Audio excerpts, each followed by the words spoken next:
Hey, shalom, everybody. Just doing a quick video regarding the whole the developments in the Syrian situation with Assad falling. Big enemy of Israel. Technically at war with Israel for the last 40 years. I'm going to show you some quick clips from some of my favorite channels that I do follow. This is one from Preston Stewart. He's a Army vet. It's good information, but he pretty much pulls the party line as far as what he pretty much parrots what the media says, in my opinion. And a lot of times he gives that where somebody who's coming from watching the conventional media can watch him and feel very comfortable. So let's get into it. Just like that, the Assad regime has fallen, and millions of Syrians, for the first time in generations, have a legitimate chance at a brighter future. So today we're going to talk about what the hell just happened. So let me talk about that for a second. You know, the Syrian, since Syria's been founded, of course, Syria was founded by the British. The British founded Syria. It was, of course, part of the Ottoman Empire. And this idea that they have some bright future now, I don't really see it. And the reason is because the people who took over in Syria are basically they're terrorists. They're Muslim extremists. And I'm not against Muslims or Islam, but we have to be real here. You know, if you read the Quran, I have a Quran, I read it, I study it. They have very different beliefs than Jews and Christians as far as their willingness to take law into their own hands. Happened over the course of 10 days. It wasn't even a full 2 weeks. So if you blinked, you probably missed something. We'll do our best to get you caught up in this video. We're going to talk about what we can expect from an HTS-led government in Syria. Take a look at a prison that was uncovered that some are referring to as a human slaughterhouse to give you an idea of just how brutal the Assad regime was to their own people. And then we'll step back and take a look at some international actions. In the Middle East, there is no countries. The countries are not real. With the exception of a few countries, the countries are not real. Turkey, half the country is actually Kurds, who are different ethnically and linguistically from the rest of the Turks. And they've been fighting to be independent from them. But all the countries in the Middle East, they're just made by guys drawing lines on maps, mostly in Europe. They just drew lines on maps and declared this country is here, this country is there. They're not natural countries like we have in the West, where you have Germany, Britain, that had a long time to coalesce and form their own borders. So Syria is not a real country. There's not really such thing as a Syrian. I mean, not really. Not in the way that there's an American or a Brit. It's a country that was forced into its current state. Syria is not a real country. And for a long time, it's been dominated by the Alawites, which is a small Shia sect, which has very, very unique beliefs. Very unique beliefs, to say the least. In some ways, it's more like Christianity than conventional Islam. Them being ousted is not a good thing. It's not a good thing. Even though they're enemies of Israel, the minorities are all going to suffer. Reactions from Russia, the United States, and Israel. There's a lot to get into, so let's get started. Now, looking at this series of events, we have to break this out. The HTS-led opposition forces began their offensive west of Aleppo on November 27th. Again, not that awful long ago, and then we have the Assad regime falling on December 8th. 10 days, start to finish, which is incredibly rapid compared to just about anything. And this war, by and large, the lines had been pretty stable for a couple years since a ceasefire was reached back in, I believe, 2019. There had been some encroachment by Assad forces into HTS-held territory. This is the danger of ceasefires. You know, when you have a ceasefire and there's no end of the hostilities, all it is a chance for your enemy to rebuild and to gather strength. And that's what we see here. That's why Israel wouldn't give a ceasefire to Hamas. That's why Israel wasn't willing to give a ceasefire to Hezbollah until it was. It's not a good thing. A ceasefire is ultimately better for the larger force. And there's more Sunni Muslims than there are Shiite Muslims. There just are. Just like there's more Muslim extremists than there are people who support Israel. There just are. So people who are willing to fight for Israel. So it's not a good thing. It's not a good thing. So that's what happened here in Syria. This ceasefire just allowed the Muslim extremists that were there to build their power and recruit new members and get more weapons and get ready. And then when they attack, they're able to attack suddenly and catch the Syrian forces by surprise. The actual rebels are the same old rebels, the al-Nusra Front, ISIS, al-Qaeda, just under different names. But HTS and opposition forces had not really retaken anything from Assad in a long, long time. So right when they started moving towards Aleppo, and we'll pull up some maps here to show you kind of a time lapse of how quickly this took place, there were a lot of folks saying they're not going to make it to Aleppo, and then it was they're not going to make it into Aleppo, they're certainly not going to take Aleppo, and then Aleppo fell. And then we just kind of blinked, and they moved south to Hama. Hama fell. Then they moved south to Homs. And before there was even really... Now, if you look carefully at the direction, look at the direction of the push. It's coming north from Turkey. Look at this. Look at the push. Place. There were a lot of folks saying they're not going to make it to Aleppo, and then it was they're not going to make it into Aleppo. In the south, on the border of Iraq and Jordan, that's where the Americans' bases are. That's the green section. You look in the north, the yellow section, that's the Kurds. That's where the Kurds are. The Kurds are, they're more moderate. They have their own separate culture, their own separate ethnicity. They have women fighters, women wear pants, women don't cover their hair. They have a more moderate type of culture. They're Sunni Muslim, but they're more moderate. Then you see here in the north, you see the push comes in from the north. And you see the push comes in from the north, and then it goes east. And you know, in the east along the coast, that's where the Shiite bastion was. I don't know if it is now in Syria. And before there was even really confirmation that Homs had fallen, there were opposition forces inside of Damascus and regime forces laying down their weapons. The momentum here was crazy, and that's something we talked about a couple days ago that I thought was worth rehashing here. There wasn't a lot of fighting, all things considered. When you look at how the rest of this war has played out, and they caught them by surprise. They used that ceasefire to catch the Syrians by surprise, the Syrian government by surprise. And how deadly it has been to shift the lines even a little bit in certain areas. That is not what we just saw over the last 10 days. By and large, what we saw were regime forces choosing to not fight, laying down their arms, surrendering, or running away. And this is something we touched on in a previous... If you're under strength, and you don't have nearly enough guys, you don't have nearly enough equipment, there's nothing for you to do but to run. Either run or die. That was their choice. They weren't ready for it. Video where I talked about the momentum that's taking place here and people are choosing not to fight may be fueled by the fact that we just aren't seeing videos on a wide-scale basis of revenge killing, torture, execution. This isn't true. I'm going to see if I can put the links to Instagram in the description. I've seen reports of hangings of relatives of Assad. And these are clans. In this part of the world, it's all clans. You've seen hangings of relatives. We've seen killings of Kurdish families. That's not true at all. You just have to look more on Instagram. You can find it. And also you can find it on a few other places here and there. Of religious or ethnic minorities, and definitely of the Assad regime forces. There have been countless videos of regime forces being taken prisoner, and like they're definitely... As far as I know, it's not true. It's not true. There are many killings going on. Or beheaded on the side of the road or anything like that, which unfortunately has been a thing in this conflict. And I just want to say how crazy it is that these videos aren't happening. This doesn't appear to be a thing at this point, right? This is what I mean that he toes the party line. He's saying, oh, these things aren't happening because he hasn't seen them maybe, or he hasn't been plugged into them. But they're happening. They're definitely happening. I've seen the videos.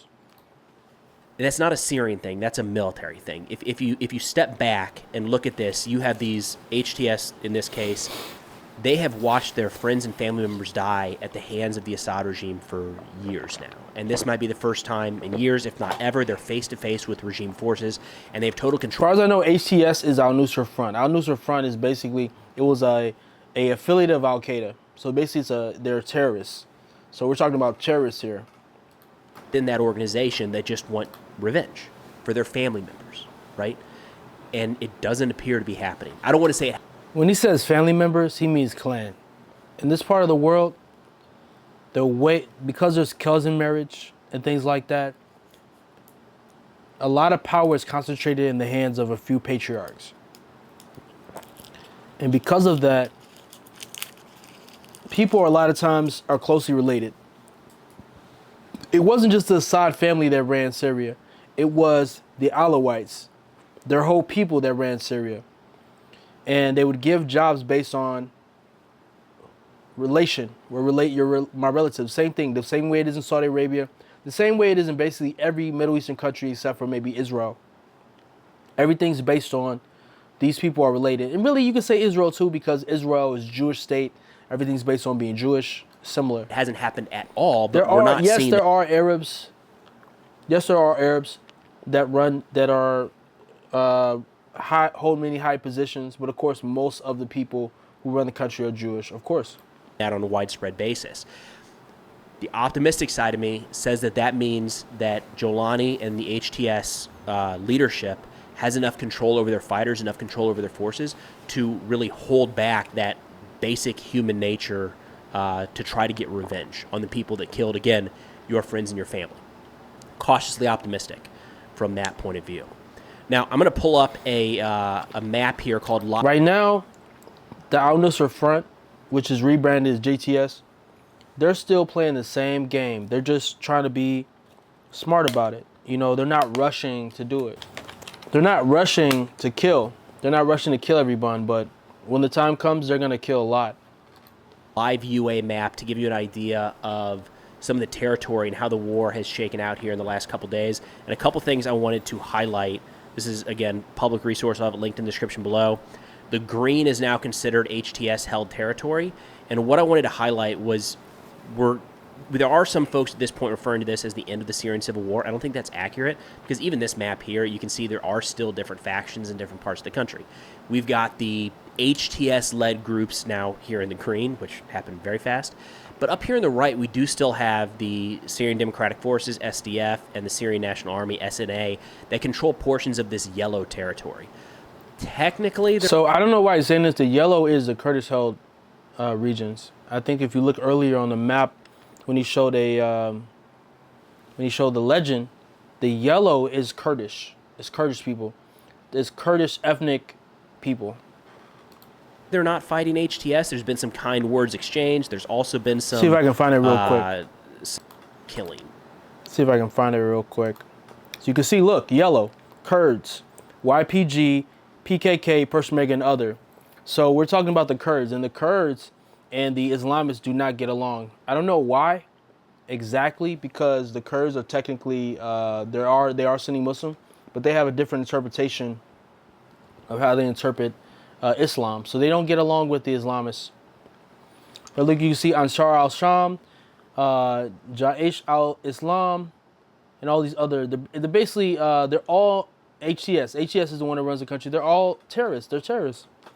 They're terrorists. They're terrorist people. The terrorist forces.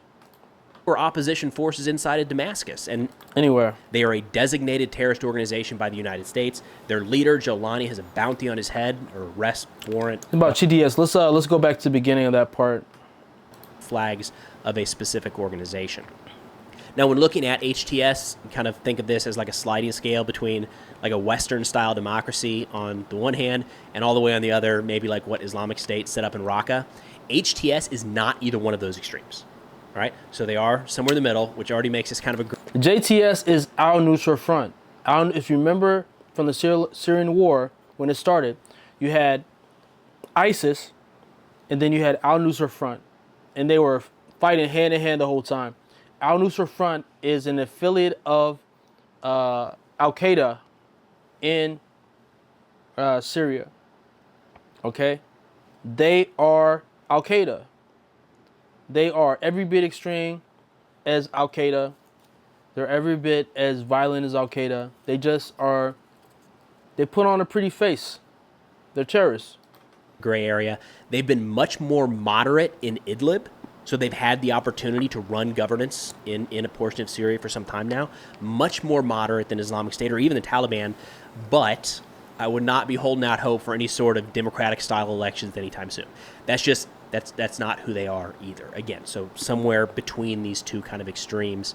Now, the negative side here when looking at HTS, which is a fully justified negative perception of this organization is they're Salafi jihadi. They are a designated terrorist organization by the United States. Their leader, Jolani, has a bounty on his head, or arrest warrant. So something about Muslims, you can tell a lot by the shortness of their mustache. If their mustache is very short, it shows a particular type of interpretation. You see his mustache is pretty short. Price on his head for information leading to You see back there, they have the Shahada in the background there. There's, the Shahada, Google the Shahada. arrest or death. It's a terrorist organization start to finish. It was formed from terrorist organizations. It's not good in that sense at all. The positive here is that HTS did run Idlib for a number of years. So they have some history and governance. And while they were there, they didn't appear to really allow any foreign terrorist organizations to base their operations in Idlib.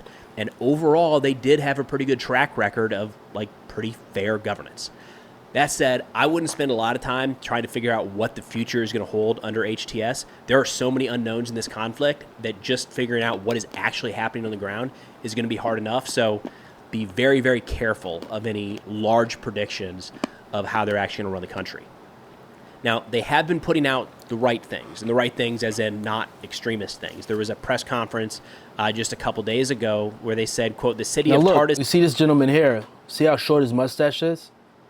So, I don't want to pigeonhole anybody, but in general, if you see a Muslim with a very short mustache, it's a person who, and I don't want to stereotype anybody, but it's a person with a long beard but a very short mustache. It's a person who's more of a very strict interpretation of Islam. Put it like that. This has been liberated, and we are here with our people from all sects, Christians, Alawites, Sunnis, Druze, and Islamis. The Syrian people are one. To our people in Tartus, work with us to build our country. We will present a model to be proud of, end quote. And this kind of the governance piece is actually something that Aaron Zellin is really good at tracking and kind of keeping an eye on. I'll link his profile in the description below. He's somebody worth following for sure. And Zellin actually put out a note earlier today saying that Muhammad I'm guessing Aaron Zellin is Jewish. I'm just gonna guess that. al-Bashir, the current prime minister I never heard of him before HTS now. Salvation Government, so that's the HTS government entity in Idlib, is being tasked with forming the Now new you government. see they met in the mosque. That's not an accident. Remember, al-Baghdadi, which was the leader of ISIS that was killed, remember when he announced that he is restoring the caliphate, he did it in a mosque. It's not an accident. He didn't do it in a government building or something like that. He did it in a mosque. It shows you their motivation. What are they doing this for? They're doing it for Islam. To manage the transitional period. They say currently he's meeting with Jolani, the head of HTS, to determine the arrangements of the transfer of power to avoid Syria entering a state of chaos. Hey, check out these phones. You got 1, 2, 3, 4, 5, 6, 7, 8 vertical video, and you got 1 horizontal. So that shows you the kind of content, right? Short form content is usually vertical, like your TikTok, your reels, your shorts, and then long form content is wide. So that's the kind of, and even look, the video that we see, the guy who's filming is vertical video.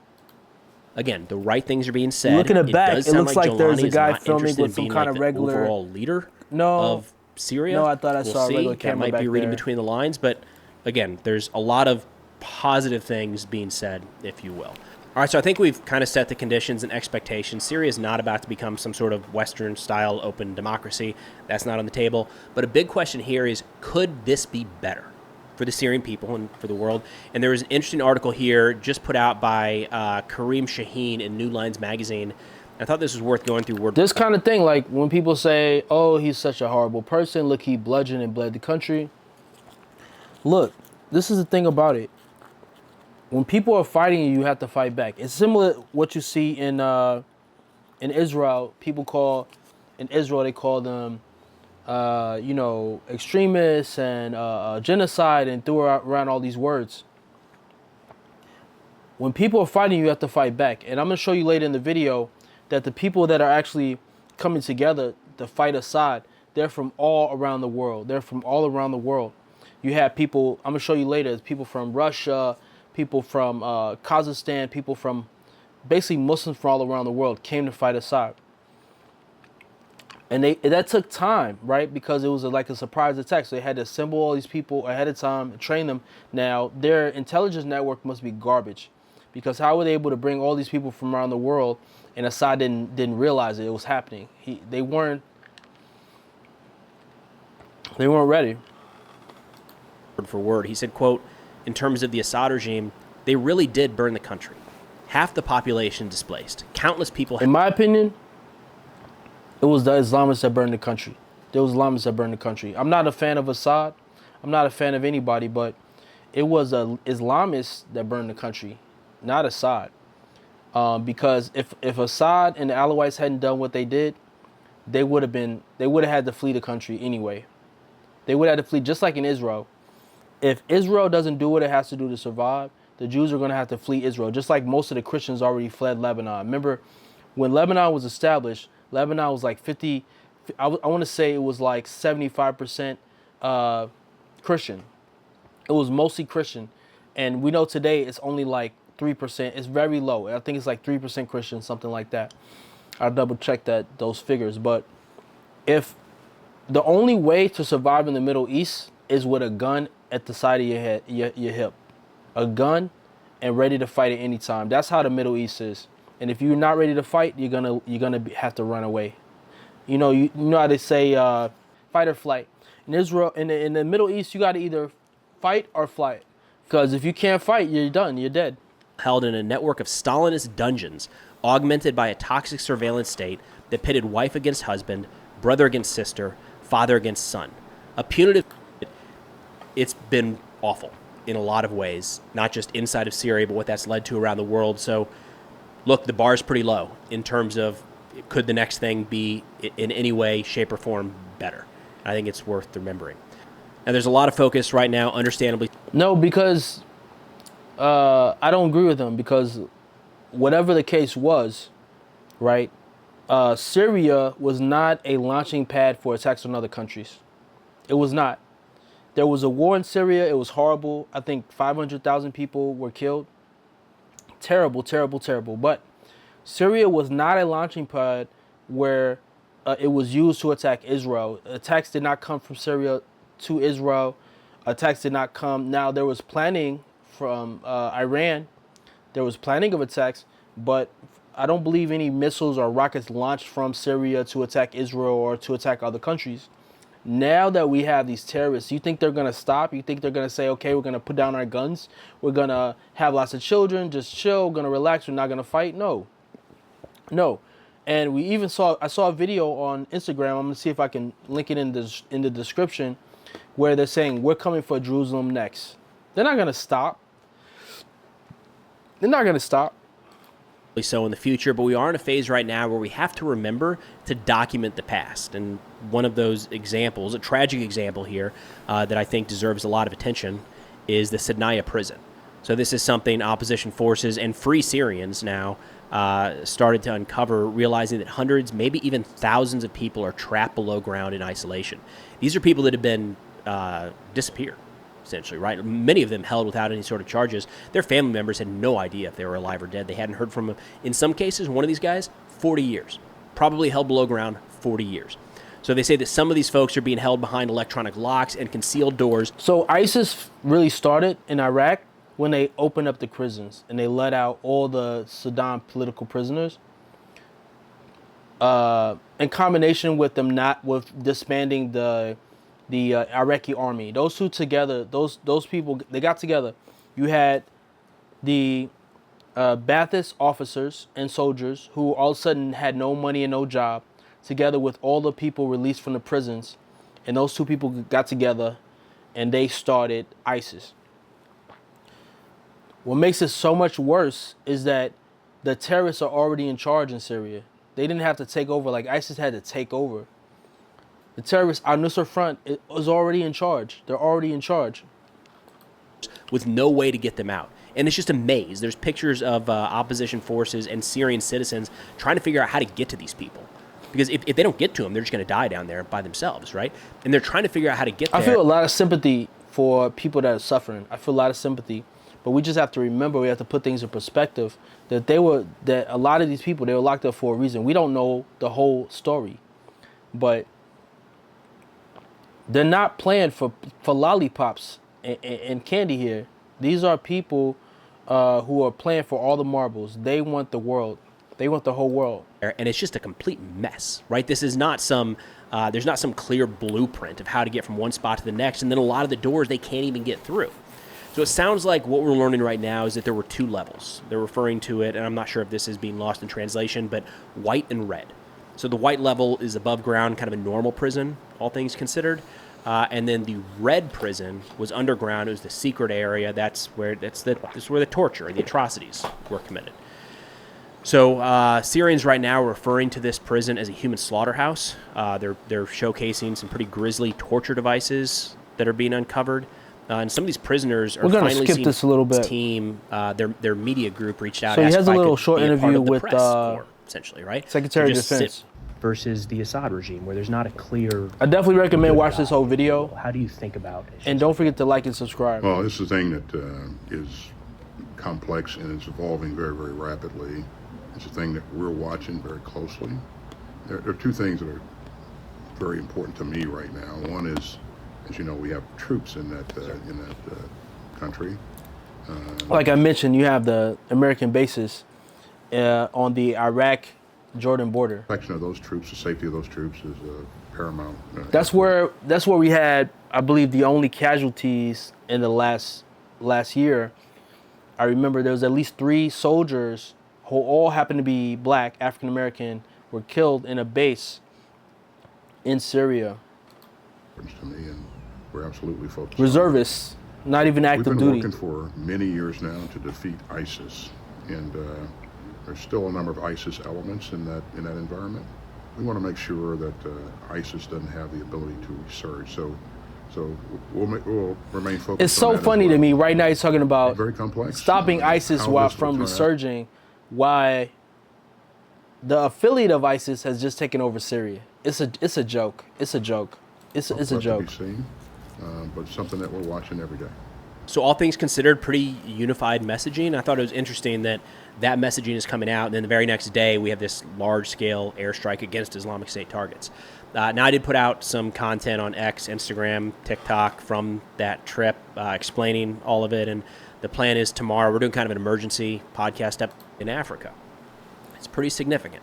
Again, not shocking that Russia's focus has recently been the war in Ukraine, but this is a knock. They spent a lot of time, manpower, money to. Obviously, a big reason why this is happening is because, they didn't have the help of Russia and Iran.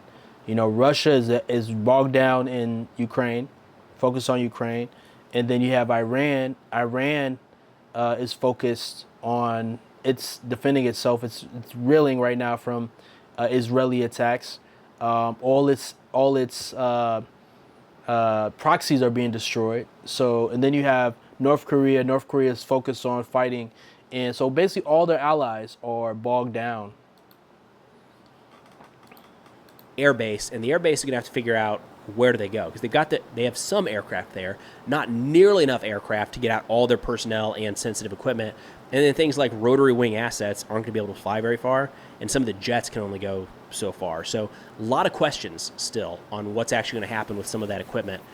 There also have been some rumors in recent days that there are some Russian forces kind of left behind and surrounded on the ground in Syria. Fighter bomber hit on this, Russian military blogger, who said, quote, "There's no news yet on the surrounded units. Everything is unchanged. They are holding a circular defense, burning equipment, their own, of course. At the moment, there is information about at least 3 positions of our units that have been cut off from the main force." Yeah, so Russia is in a bad spot right now. A lot of people, when you look at videos of Syrians in the streets, they're happy. They're celebrating. There are Christians celebrating in Syria because they see... Remember, you saw the same thing in Egypt. There was a lot of the so-called, Arab Spring. There was a lot of elation and excitement in Egypt, and we know what happened. The Muslim Brotherhood took over. Anybody could have predicted that. And in the end, the only reason why Egypt isn't in an Islamic state right now is not an Al-Qaeda, Taliban-like state is because the military basically did a coup and took over the government. And today, it's not a real democracy. It's controlled by the military. That's the only reason why we don't have Islamic Republic of Egypt. The first time they see a light, right? There's a possibility that something could be better. There's no guarantee, and there's still a lot of It's not things gonna to last. sift out, but that's kind of the Telling you. general theme on the ground that I've seen. Because President- we've seen this story before. We've seen it in Lebanon. We've seen it in Iraq. We've seen it in Iran. We've seen it in every country. The only country where there's more Christians now than there was before the founding of whatever state is Israel. Every other country in the Middle East, the Christians have ultimately had to flee for their lives. Biden continued saying, quote, new opportunities are now opening up for the people of Syria and for the entire region. Look, we're going to call it half of Hezbollah, 90% of Hezbollah, a significant portion of Hezbollah's offensive capabilities, to include the pipeline was shut off to move weapons to them along the Syrian-Lebanon border. That was a couple weeks ago. They lost all of their Hamas and Hezbollah leadership. Now they lost Assad. This was their land bridge to Lebanon and to Hezbollah. It's happening pretty fast for Iran. It's hard to imagine they're just going to sit by and let these cards fall that keep hurting them one day after another. So let's keep an eye out. See if Iran takes any drastic action here in the coming days. It's a lot. For those of you that stuck with me start to finish here, really appreciate it.